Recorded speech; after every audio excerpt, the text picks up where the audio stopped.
listening to Sisters with a Y, episode 17. Hi guys. Hello. Happy New Year. This is our first episode of 2020, and today we're going to be talking about New Year's resolutions. Yes. Or goals. Yes. So we probably shouldn't say resolutions. That we do it a little different. We don't really make a list of resolutions, and not that there's anything wrong with that, but I don't make a list of resolutions. I don't think you do. No.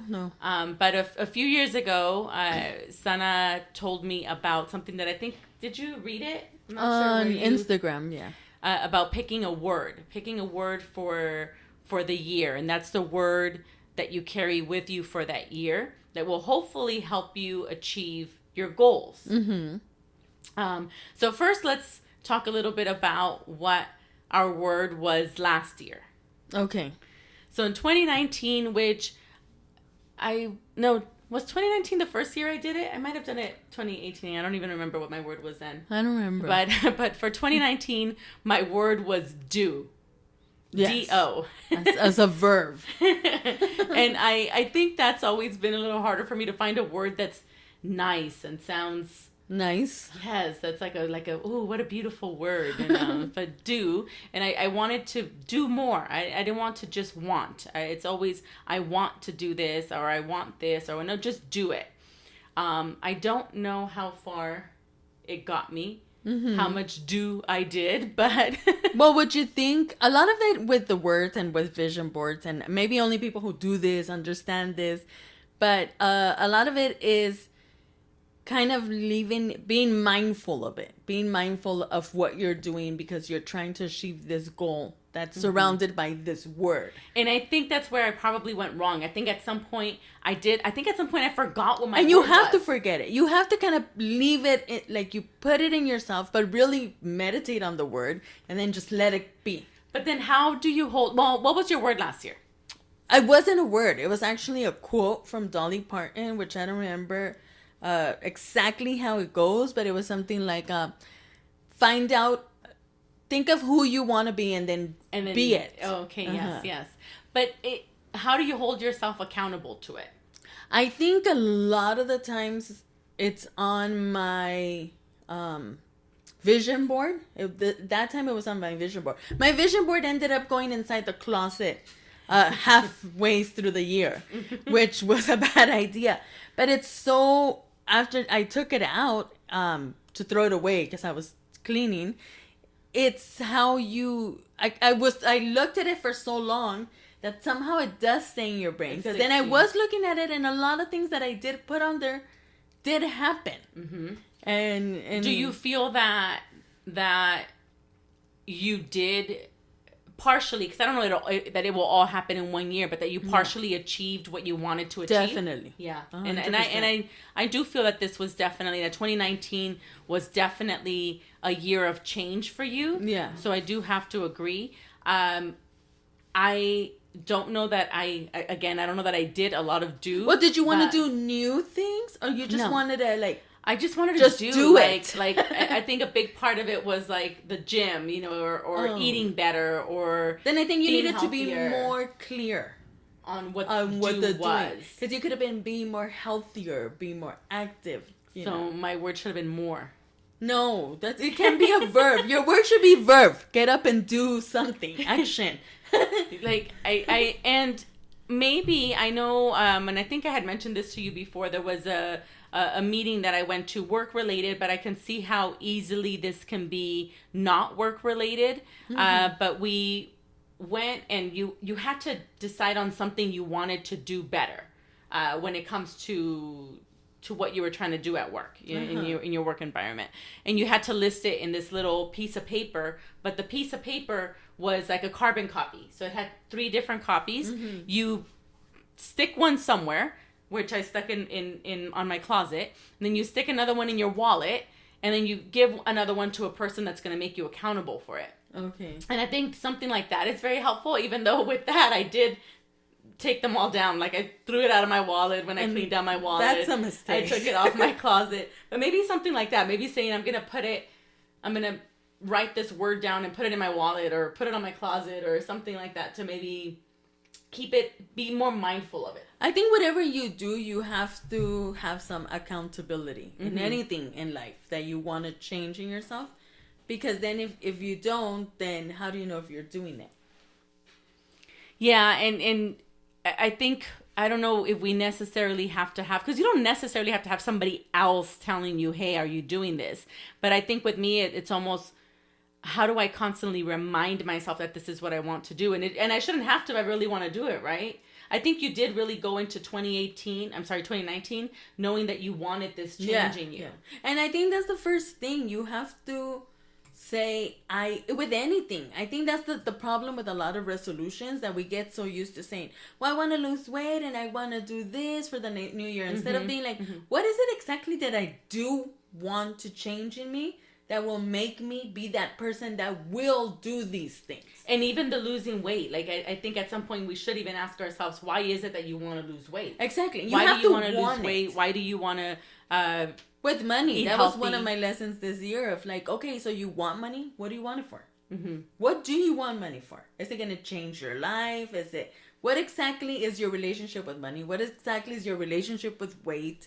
And I saw people, when I was driving back on January 1st, back home at 6 o'clock in the morning, people were walking already. Oh, yeah. Like, yes, the gyms are like crazy. You started. We were watching the Rose Parade on January 1st, and every single commercial was about something. It was about Nutrisystem, or was about a gym, or it was about doing... all the weekly ads, Yes. they sell that. And first of all, to me, that's why that should not be your resolution. Losing weight should not be a resolution, just because... I think it should be your goal. It should be, if that's what you really want, you should be, by the end of this year, my goal is to be and then what?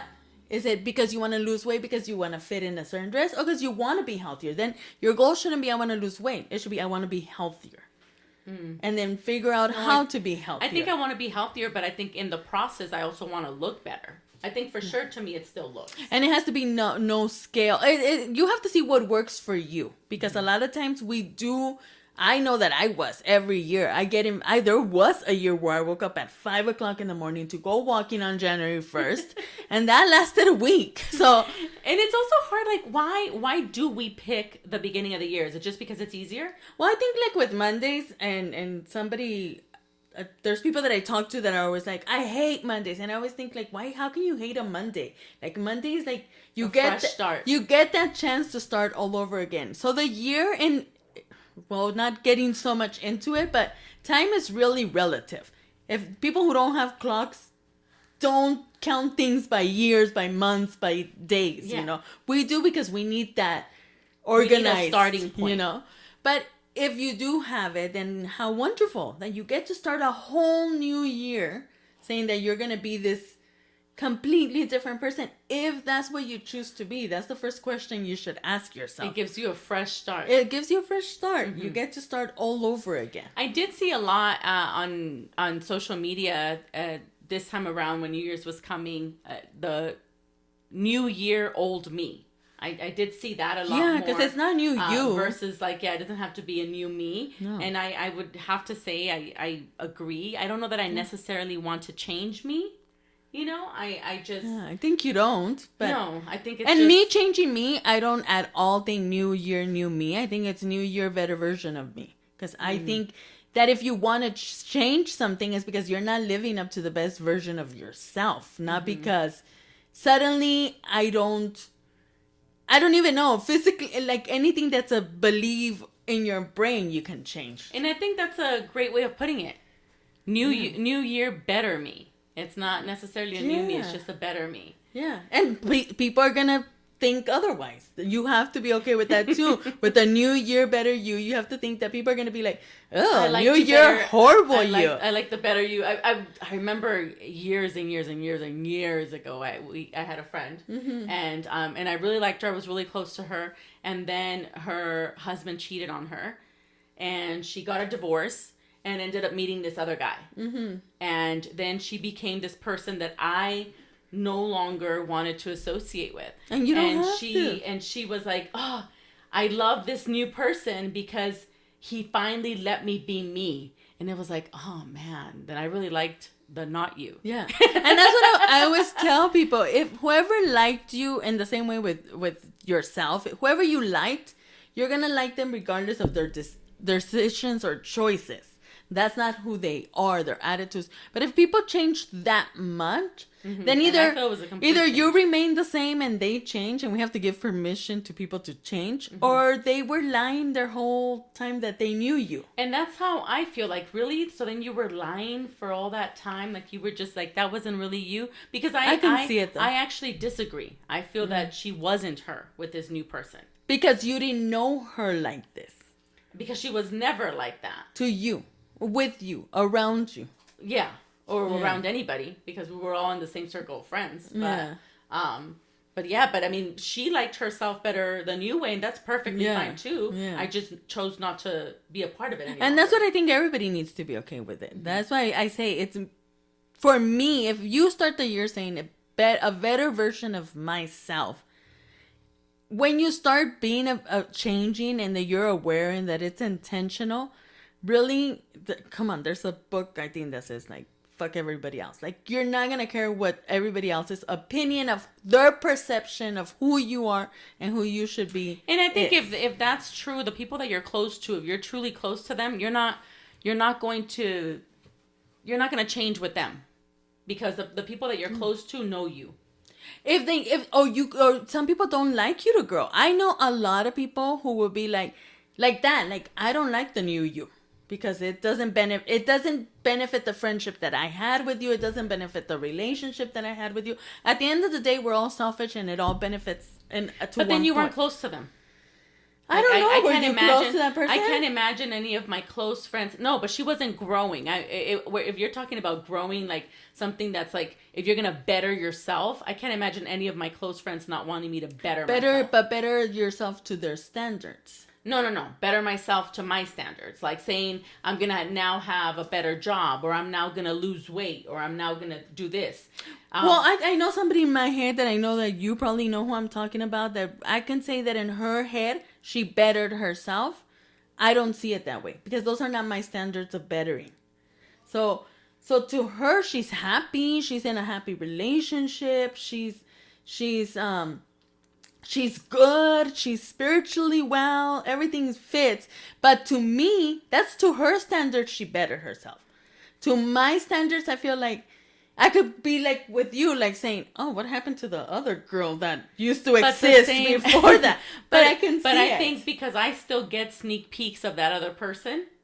With the can you see that she bettered herself? I feel she's... Yeah, I guess she bettered herself. I don't know. I don't know that I would have ever been against her, like, growing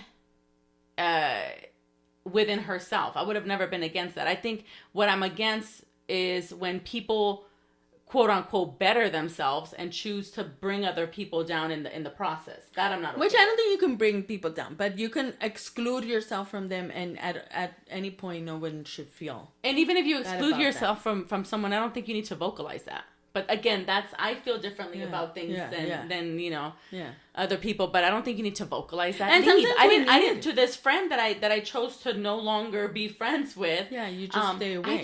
I didn't say, guess what? We need to not be friends. What am I in 3rd grade? No, I didn't need to do that. You just. But what if that person? I know that there's people that will ask, "What happened? What did I do to you?" And also nothing. Being that person in the confusion of what happened, where did they go? Because she ghosted me. And she didn't do anything to me. She just. But if someone asked you, then you could say, you know what? I just choose not to be friends anymore. We're also adults. I just feel like, we're different now. Yeah. We're different now. So, and you can voice that. So yeah, but it's not like you're not my friend. And you don't know what's gonna put somebody else down. Also.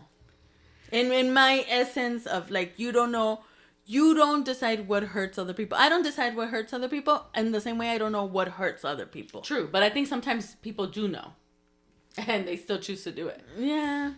Which, I think it's that goes along with anything, with even us saying something that we shouldn't say about people, And they're still gonna be and hurt. I know that in many ways I've been hurtful to other people because of the words that I say, or because I choose to speak the truth, and that's also something that we do that we probably shouldn't do. But I don't believe in the shouldn't do. I believe that if you did it, you did it. You can't be apologize if it was no, bad. but should you do it in the future? I don't know, if you caught yourself and you said, I believe this is wrong, Then you shouldn't. do it. But if you caught yourself and you're like, I'm cool, I needed to say it, I needed and sometimes it is. do Sometimes that, it is needed. then you feel like, lesson. What I'm trying to say is that every lesson is going to be a different lesson for each individual. And I think that's with the resolutions what I'm trying to get to.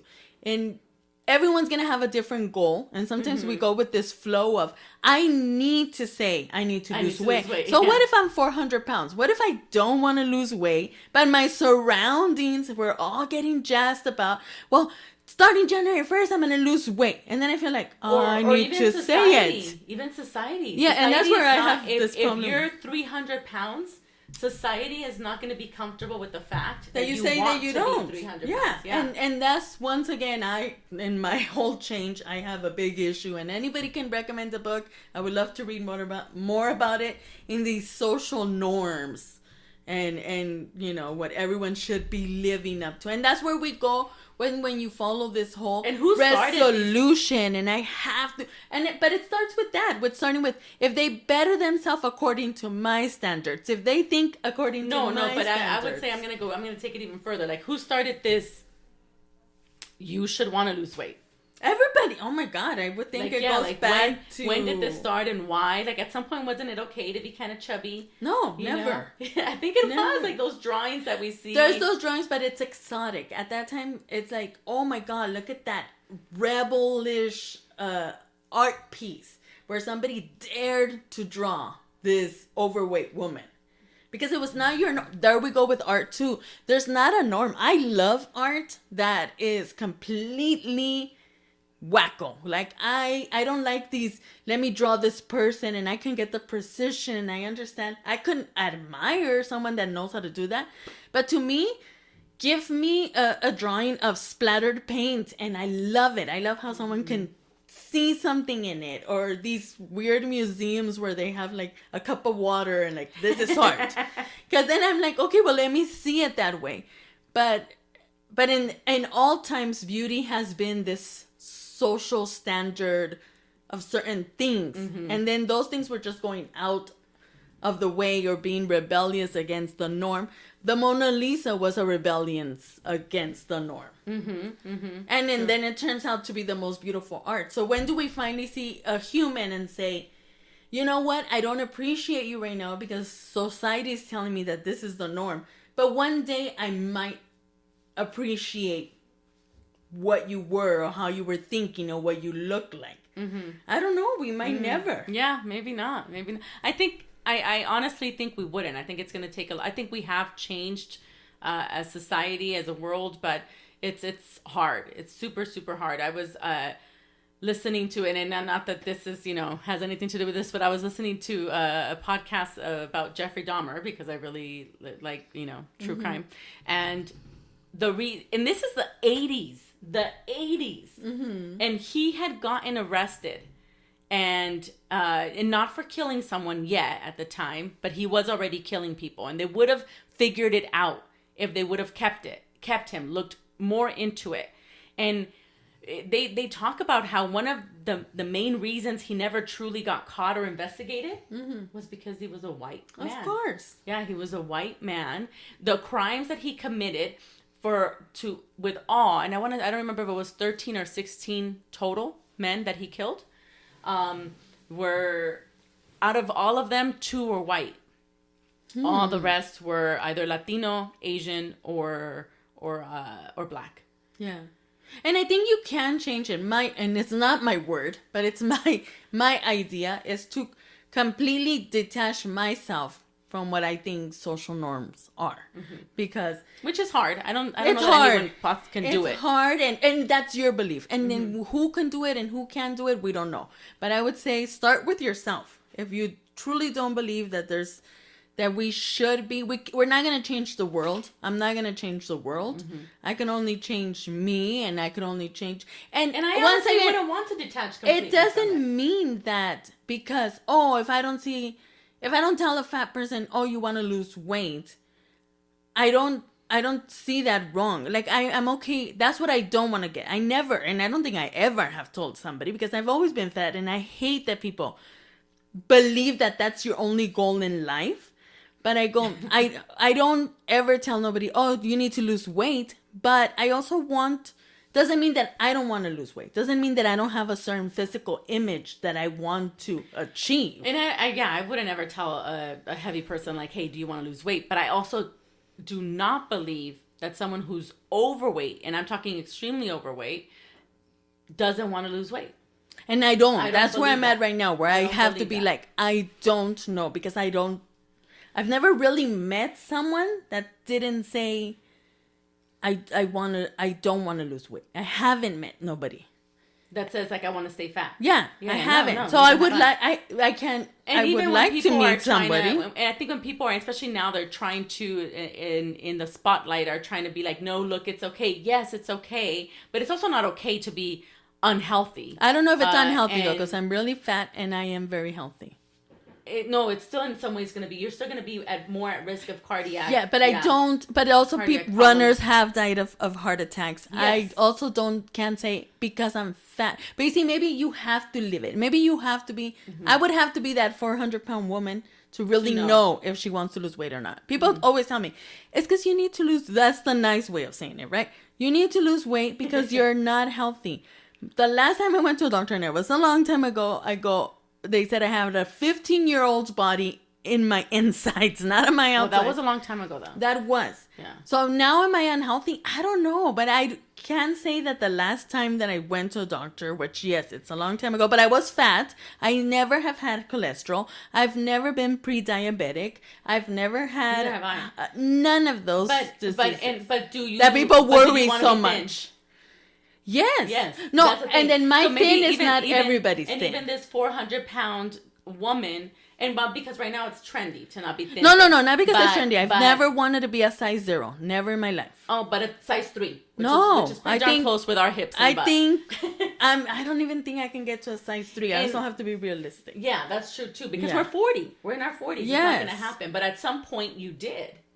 And it's like, do I believe... Maybe a size 6. I would have been fine. That the person that's 400 pounds doesn't ever picture herself thin? No, I don't believe it. And I don't know. Can I say the guy who has a small penis ever imagines that he has a big one? I don't know. I don't know. I don't believe that he doesn't. If people have told him that he's fine, I'm sure he thinks he's fine. I'm sure I don't think he's like, they're like, oh my God, but I'm sure he's thought of it once he saw another big penis. I think we always have these goals, and I also think that the way you see yourself in your physical goal is only your physical goal. Because you can lose. I can be right now a size 10 and I would be happy. But someone is still going to be like, oh, so is your New Year's resolution to lose weight? Yeah. And that's where that needs to change. We'd be happy because we were already in a smaller size than we are now. And that's... No, because what if I did like my body? That's where it would come. You would probably still be like, really? You like your body at that size? What if I truly did? Because I've been a size 8 and I really liked it. I think you would truly do that because you're so far from it. No. I've been a size 8 in my younger years. Do I think, but that's the thing, because we can't go back there. But do I think that I would trade my 20-year-old size 5 body for... And maybe because you were a 30-year-old size 10 body? Like, no. But I think right now I'd settle for my size 10 body. But I think because it depends what size you've been. Exactly. And that's how you're going to know if you like yourself. That's exactly what I'm trying to say. That's what I'm saying. It's because you're far from it, then you're seeing like, this is it. But if you've lived that other side, then you're going to be like, no, it's always going to be depending on where you came from. And that's why I say it's only your individual goal. Only. Mm-hmm. So that's why I say, can I say that 400-pound woman doesn't want to be 350? I don't know. Oh, I believe she does. Yeah. And I don't know. To me, it's like, I don't know. And with me trying to not live up to what normality is, then and I think that part I agree with. I don't know that I have to live up to. And even with money, there's people who are like, this new year I'm going to make more money. And I know people can look at me and be like, really? You don't want more money? I don't know. Different amounts of money is gonna make people happy.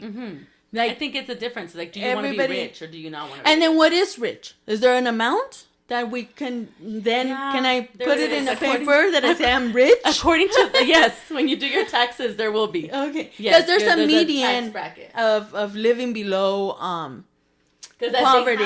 Yes. Yes. So there's poverty, there's middle class, there's upper middle class. but then and it's there's- like obesity due to the doctor, how the doctor Yes. says it and how it really is. So Yes. with I've read what the level below poverty is, and I'm like, if I was making that amount, You'd be happy? I still have a house. It doesn't mean you live in the streets.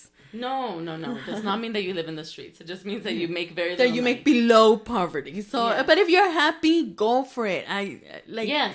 If you're there's happy living in no- a shed, live in a shed. I don't live in a shed. People, I live in an apartment, two bedroom, but I'm what below poverty. saying- No. But what I'm saying is, if somebody's happy Oh. living in a shed, live in a shed.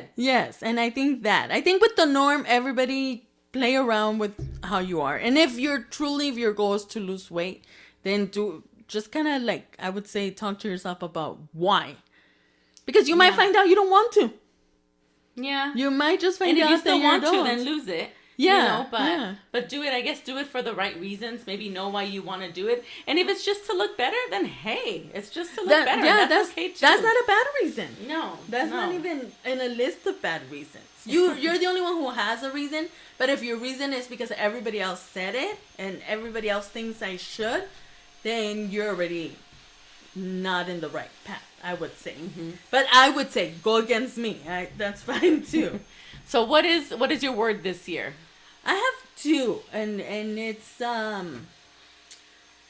it's a lot. But then that's what I was saying of holding yourself accountable. I have pictures of my words on my phone. My screensaver is the word, and like when I lock my screen,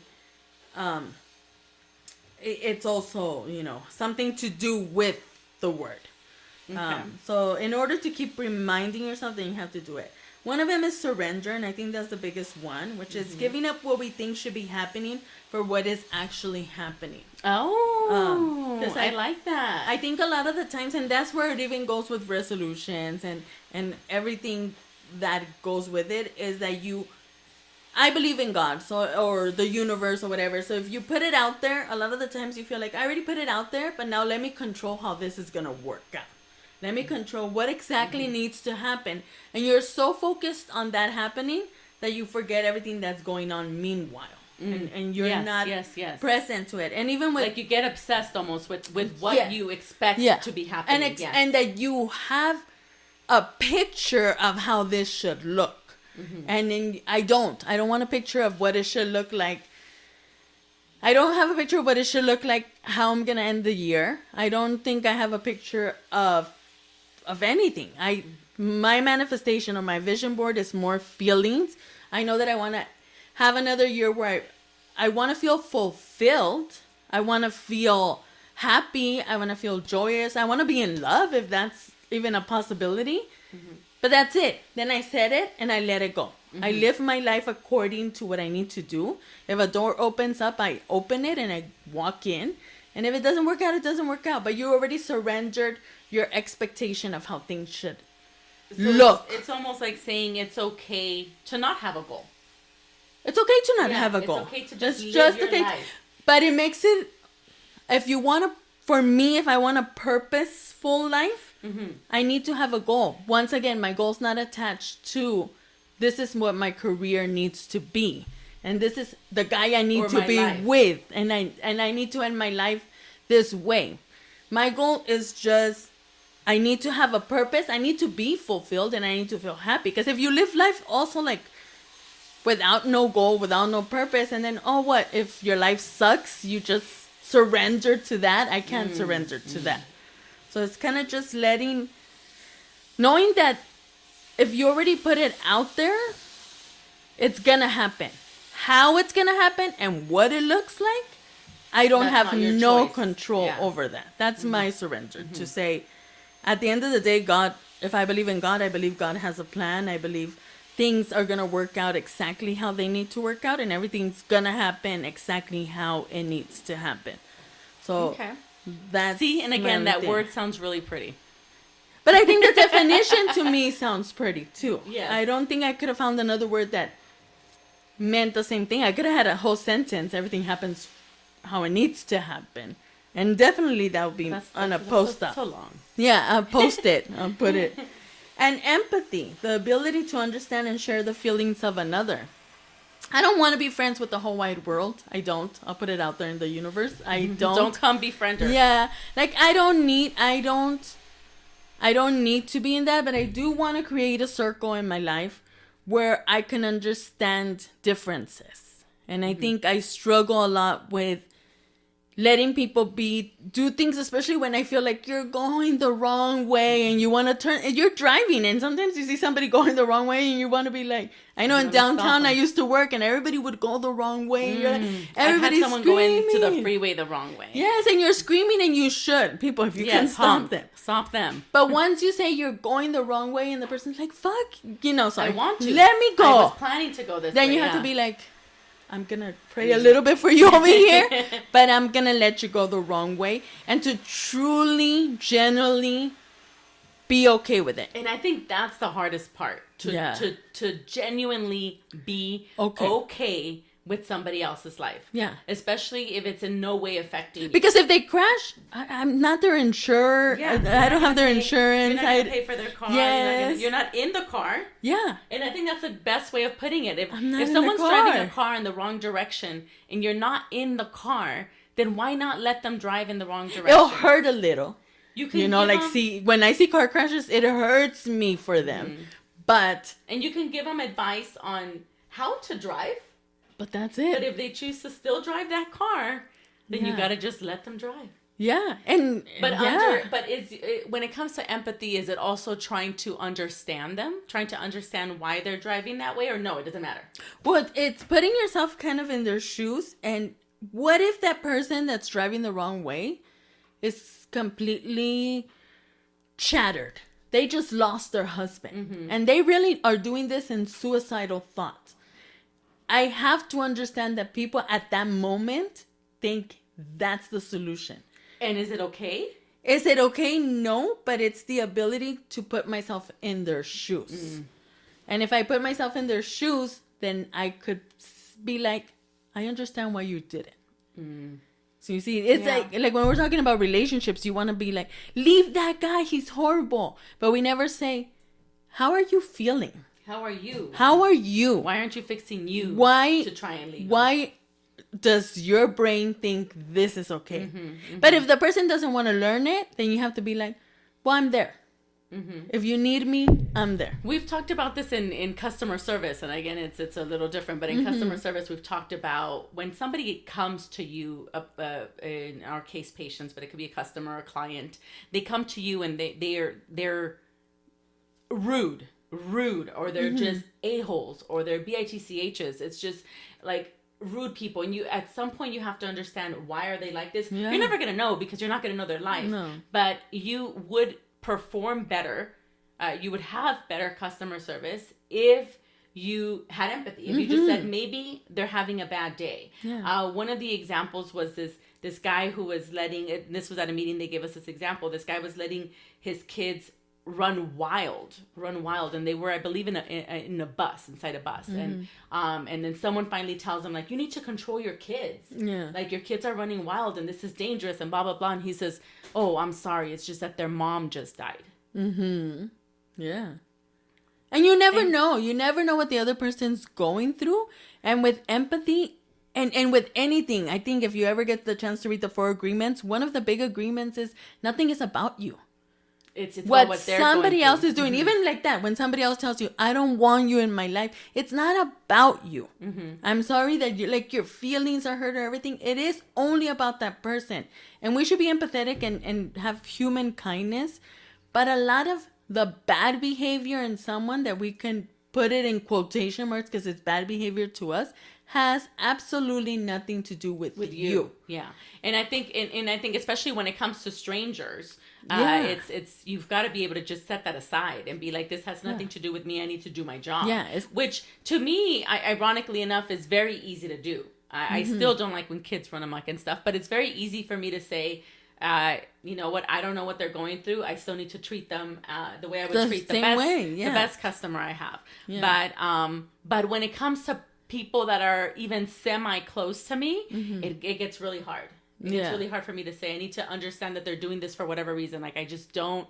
It's so hard for me to understand when someone is putting up with certain things. Yeah, and I think that's where empathy comes, where Yeah. you're kind of like, yeah, you know. And then if I think back, or even with my mom, and now that I'm kind of like, oh, you know what? And I know people, probably everybody gets like that. So you read something and you want to be like, I read this and this helped me and it changed the way I see things. And you want to tell somebody else, what if you just don't see it like that?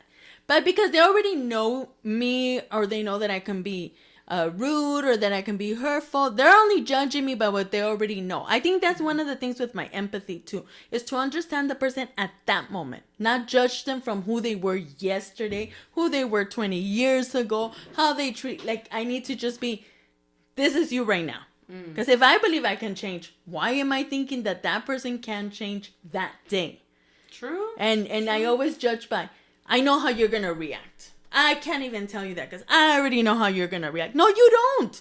You have to test me. You have to tell me. You have to try me. So with even learning new things, I'll tell my mom, like, it's because what if you don't see it that way? Instead of you being so mad at that for that purpose, why didn't you just take control of the situation and said, I'm not going to put up with it, or I'm not.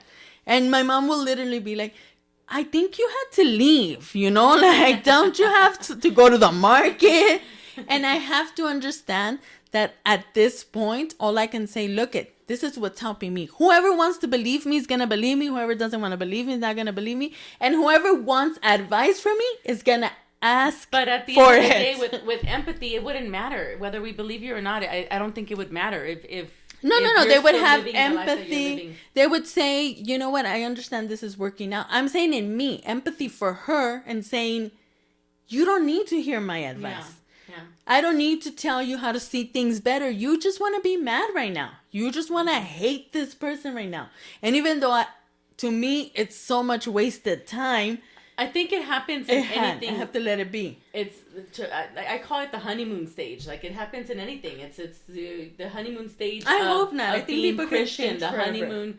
No. You can't change forever. But when you first start feeling Yes, that you want to change, tell you want to everybody. tell everyone Yeah. because you're happy about it. Even my keto diet, even all the diets that I have ever it happens done. a lot with diets, especially now. You hear everyone, And I love it. You don't know how many people have told me how I can lose weight. People, but Patients have told me how I can lose weight. Like, I don't want nobody to come and tell me, hey, you need to lose weight. And I'm so used to it, but I do want to hear.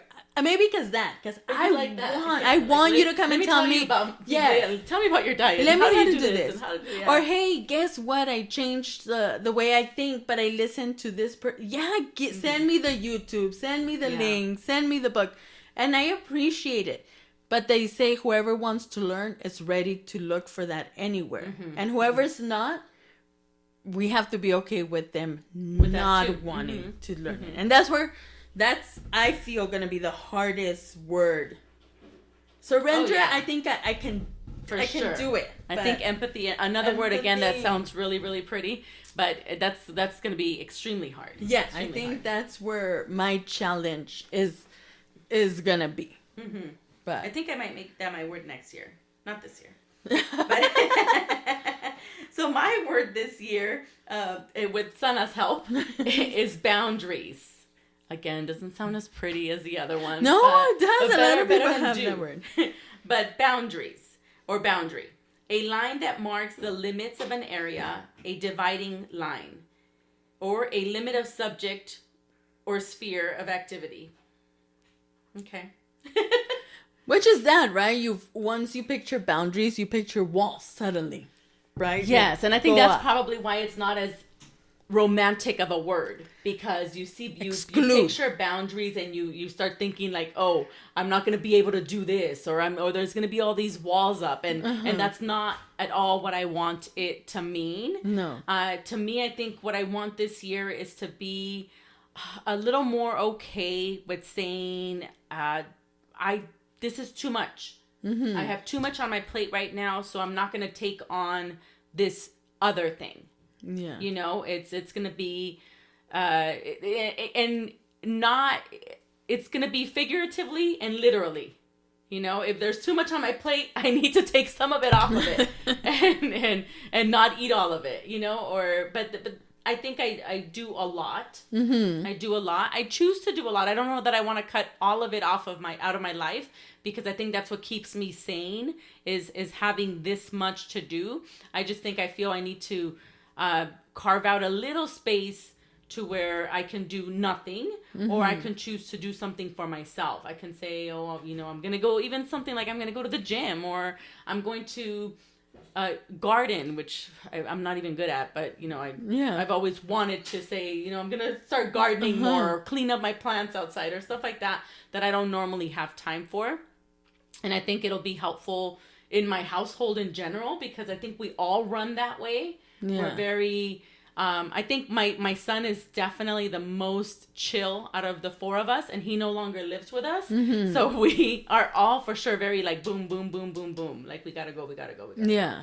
But sometimes I think I'm okay with that if that go means we're gonna do stuff around the house. I think yesterday was a great example of that. Yesterday, it was kind of our do nothing day. We did let my daughter go visit a friend, and so I dropped her off, and then our do nothing meant that we needed to do something in the house. And so my husband did a bunch of stuff around the house. I took all of our Christmas stuff down, and it was so productive. And at the end of the day, it did feel very like, oh, like we were so productive. And I think if we would have had something to do where it's like, okay, we have something to do the entire weekend, then all that doesn't get done. And then that adds to the stress of, oh my gosh, I have so much to do. Yeah. And then also if you're doing something that's productive, it usually makes you feel good. Mm-hmm. And I think in how I view you're a little bit of a people pleaser. Yes, so it's really hard to let people down just because once again, you're thinking of how they feel, not, oh, I'm tired, I don't want to go. And it doesn't mean that I don't like you. It doesn't mean that I don't want to deal with you. It doesn't mean that your birthday's not important to me. And I think I feel like this is probably one of the best examples is, okay, so somebody says, are you free on so-and-so day? And let's say we don't have quote unquote plans.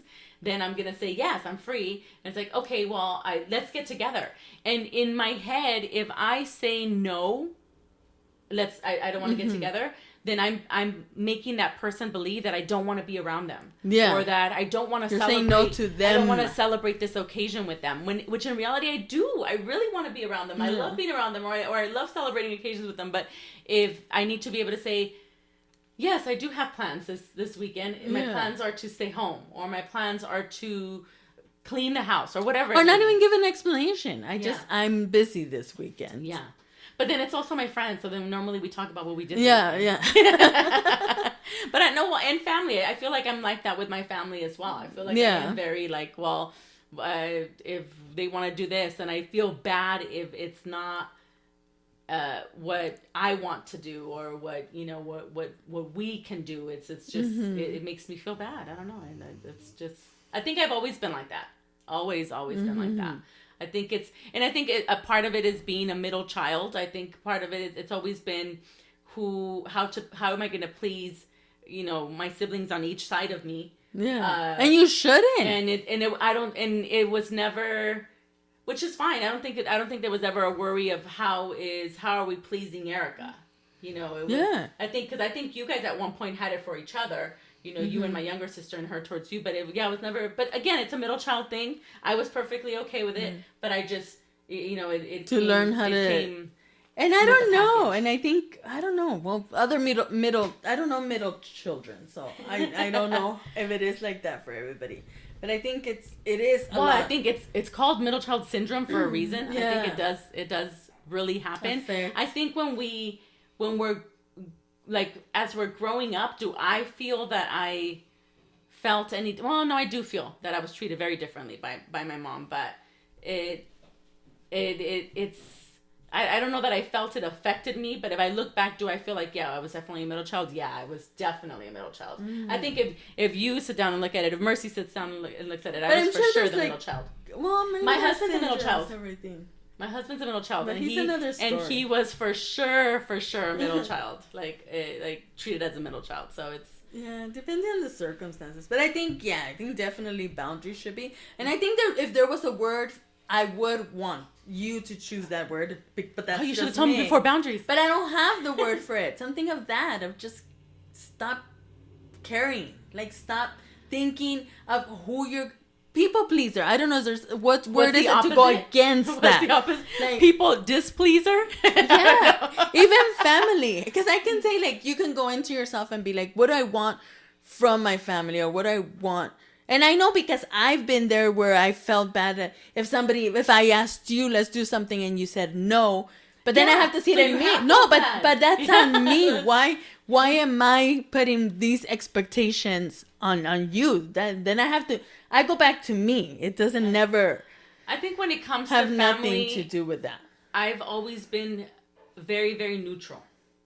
But are you? And even in my extended family, like even when it comes to like our uncles, Yeah, aunts, yeah. cousins, I am probably one of the few of our family, including extended and everything, that I'm a very neutral person. Yeah. I don't know that I've ever had a riff with anyone or been like, I But can't are you go okay somewhere with because it? I'm, Or yeah. do you like it? Like, I you really love don't that. have nothing I love against that. these people. No, does it mean that I agree with everything they do? Does it mean that I am truly on their quote unquote side? No, not always. Definitely not always. Even especially when it comes to siblings, definitely Yeah. not always. But do I feel that I am truly like, and I hate to use the word love because then it almost makes it seem like other people don't, but it's like I'm just very neutral. I'm very, very neutral about it. Because I can say, like, now with family, I'm very, in my extended family, I'm neutral to where I feel no love or hate. Yeah, you're neutral to almost where you don't care. I don't, Yeah. I always tell my mom, I always do that to myself, though. And I'm neutral in the opposite way. I'm neutral where I really do care. I think one of the hardest things I've ever had to do in my life is when my husband and I got married, we had a very, very small wedding. Very small. And we're talking 40 people. I had 20 people that I can invite, and my husband had 20 people that he can invite. And honestly, he should have given me his invites just in case he's listening to this. But to him, it was important to have those people there. But no, these people were not. These people didn't even know me. They knew him. and he hadn't mingled with them in years. I think it was just, hey, if you're inviting 20 people, I need to invite 20 people. But that was one of the hardest things I've ever had to do. Do you think because you wanted to keep your popularity or your people pleasing? No, I think it's because because you truly wanted them. Because these people were a part of my life. Everyone? These were people that were not only a part of my life, but part of my life as a couple. Everyone that I didn't get to invite already knew my husband, had already at some point or another mingled with us. We had probably been in their homes. Yeah. You know, so I feel that's what was so hard for me, where I had to feel like, no, now let me just pick my 20 favorite, and my immediate family alone was already 2, 3, 4, 5. Yeah. So it was a few people, but I still till this day say people that were in my wedding that were on my side were people that were really close to me, that I still feel are important people in my life. Yeah. All of the people that were there for me at my wedding were there for me when I gave birth to my daughter. It's people that, I can't imagine not having those people in my life. And again, maybe it's not the same importance for everybody, but everybody that was there on my husband's side, nobody was there when my daughter was born. I think people didn't. It would be hard to be everybody in the hospital at the same time. Well, I had a lot of visitors. Yeah, but then even after at home at my apartment. But I think that's another thing too. I don't like to be disliked, which is funny. Which is funny because I'm a very disliked person. No, you're not. By who? By nobody in the family. Nobody in the extended family. No. I think.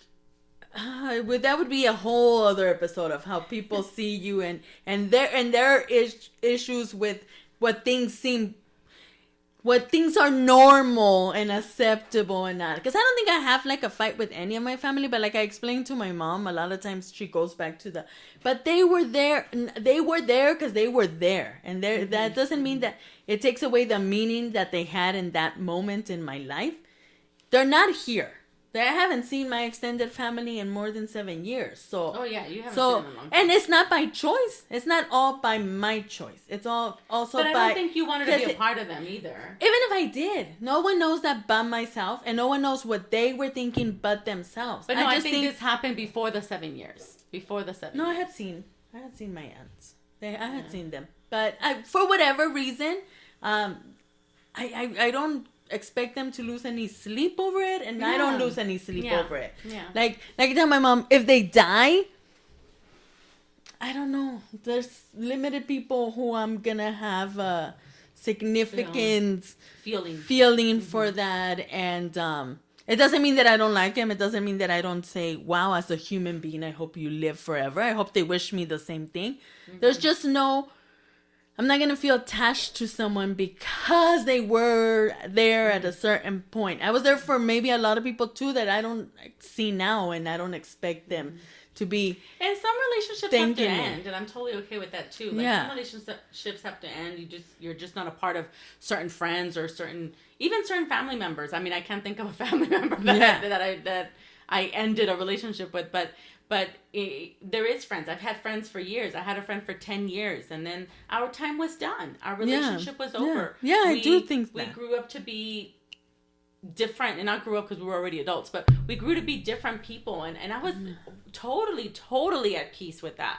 I wish her nothing but the best. It was never with a bad taste in our mouths, I think, on either side. Yeah. And that's totally okay. See, and like things like that don't bother me at all. Yeah, and I think it comes to not bother. I think if you take, like, once again, of my thoughts of what the family and things that were said to me personally, from their mouth to my ears, yeah, I'm really content with being at that point where, yes, I'm mentioning right now, and it might bother me still a bit, but I don't wish them bad. I don't wish them. I wish them as well as I wish anybody else. Mm-hmm. I think it just becomes almost strangers. They're strangers. And that's okay. That's how I feel. Like, Yeah, they're and that's strangers, okay too. and I'm fine with that. Yeah. Like, don't look for me. I'm okay. But yeah, so that's my boundaries. And the funny part with this boundaries thing is that my friends and I, we got together. This was not too long ago. It was during, I think, my work Christmas party. Then some of our friends got invited as well, and we have this list. We already have a list Of words? of things we need to do this year. like the year just started, and we're already so busy. And then, yeah, and then things like that where you can't, like, my son was like, oh, so what are we going to do in the summer? Where are we going to go? And I'm like, let me get to May. Let me get to May. Let me get to June, because And I'm a planner. I do plan. Because to me, in my experience, life changes in a second. Somebody gets pregnant, somebody gets married, so many things happen that if your plans are with other people, it changes. Yeah. And then that's where your boundaries should come. Like, what if you wake up tired one day? What if? And that day you already had a plan. No, then you do. I don't break plans. That I don't do. I don't like people that break plans. I don't break plans. If I already told you yes, and this is why it takes me a while to say yes, especially like if it's something that I already know that something else might be happening, I'm like, I'm not telling you yes just yet. Because I will not tell you yes and then not do it. That's actually one of the things that bugs me the most about my husband, is that he'll say yes. He'll be like, they'll be like, hey, let's do this. Yes. Like, no, you already know we can't do that weekend. If I say yes, I'm doing it. But he's a people pleaser. Yes, but then you know that you're not pleasing them because you're not going. But I think to him it's like the thought that I might be that there. I might be there, and I think that when he's saying yes, I think that's for everybody that moment believes him. and I think he believes it. Yeah, I think so For too. that I minute, think so too. like if I do this and if I don't, and if then I can do it. Yeah. Instead of being I no. don't like to do that. If I'm gonna tell you yes, I'm going to be there. Something's really got to happen. Like someone's got to be sick. Something's got to happen. But I consider myself one of the least flakiest persons out there. I think I probably have a 98% show rate for everything, for work. I've never called in sick in my 11 years of being at work. It's just, the last year of work I did, because really, who was gonna get those days? Nobody. like, no, I just, that's to me, I've committed to something, I'm gonna do it. Yeah. And commitment alone is already so hard for me. So if I've committed, Yeah. I'm gonna do it. And even though I'm not disciplined or something, I don't consider myself flaky either. No, I know. I think we were I raised just to need to be be there if we need to be there. I just can't imagine 6 months. This choosing a word alone, that's already enough, like, to go this far. And I have to say, this was hard because I felt Yeah. like, should I change it before? I thought you were gonna do commitment. I was gonna do commitment, but then I would have to commit to not care about losing weight. I didn't see, Well, if you don't see how want to turn that around. If you don't want to lose but weight, I do. I'm just lazy. then maybe just The opposite not of being lazy. lazy. All right. So hopefully everyone finds whatever works for them. And hopefully at the end of this year, you'll hear how these words truly helped us. And maybe, throughout the year in our episodes, this will be a part of what we're doing, of how we're changing, Yes. how we're seeing others. So that will be a part of that as well. A quick reminder, follow us on Instagram at Sisters with the Y. We are on Instagram. I think that's the only social media. On Instagram. Yeah. We're on Twitter, but we never go and see it. But also leave us comments. Yes. If you go to our link on Instagram, you'll be able to leave a comment there as well. If there's any questions or anything that you want to hear us talk about, let us know. And there's our emails on Instagram too. Yes. You can always just email us. I think this year also with the podcast, we're trying to maybe Grow. Yes. and learn new things. So if you have any ideas or any comments, then just go ahead and email us. We're open to all that. All right, and we're going to go ahead and end this with a quote. Words are powerful. All right, question you soon. Till next time.